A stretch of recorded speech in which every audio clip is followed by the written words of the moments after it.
চাঁপাইনবাবগঞ্জ সীমান্ত এলাকায় অভিযান চালিয়ে এক মানব পাচারকারী সহ 4 জন বাংলাদেশি নাগরিককে আটক করেছে চাঁপাইনবাবগঞ্জ ব্যাটালিয়ন 53 বিজিবি সূত্র জানায়, গোপন সংবাদের ভিত্তিতে গত 14 জানুয়ারি বুধবার সন্ধ্যা 7টার দিকে বকচর বিওপির দায়িত্বপূর্ণ সীমান্ত এলাকায় একটি টহল দল অভিযান পরিচালনা করে।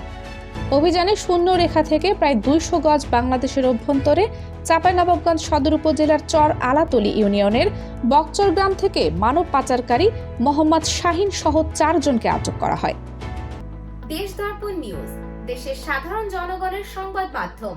আপনার সংবাদ এবং বিজ্ঞাপন প্রচারের জন্য যোগাযোগ করুন স্ক্রিনে দেখানো হোয়াটসঅ্যাপ নম্বরে। প্রাথমিক জিজ্ঞাসাবাদে আটক ব্যক্তিরা জানায়, মোহাম্মদ শাহিনের সহায়তায় তারা অবৈধভাবে ভারতের চেন্নাই প্রদেশে রাজমিস্ত্রির কাজের উদ্দেশ্যে যাওয়ার পরিকল্পনা করছিল। আটককৃতরা হলেন চাঁপাইনবাবগঞ্জ সদর উপজেলা আলাতলি বকচর গ্রামের এবাদুল ইসলামের ছেলে মোহাম্মদ শাহিন, রংপুর জেলার মিঠাপুকুর থানাধীন সরাল দুর্গাপুর গ্রামের মৃত মনসুর আলীর ছেলে মোহাম্মদ তারাজুল ইসলাম, রাজশাহী জেলা বোয়ালিয়া থানাধীন ঘোগামারা আসাম কলোনি গ্রামে মৃত বেলায়েত হোসেনের ছেলে মোহাম্মদ শফিকুল ইসলাম মুন্না, চাঁপাইনবাবগঞ্জ জেলা শিবগঞ্জ থানাধীন চাঁদপুর লাহুলামারি গ্রামে মৃত টুপু আলীর ছেলে মোহাম্মদ মিজানুর রহমান।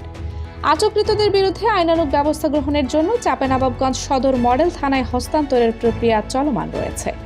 এ বিষয়ে চাঁপাইনবাবগঞ্জ ব্যাটালিয়ন 53 বিজিবি এর অধিনায়ক লেফটেন্যান্ট কর্নেল কাজী মুস্তাফিজুর রহমান পিএসসি বলেন, ব্যাটালিয়নের দায়িত্বপূর্ণ এলাকায় সীমান্ত সুরক্ষা সহ যে কোনো ধরনের অবৈধ কার্যক্রম প্রতিরোধে বিজিবি সর্বদা তৎপর রয়েছে।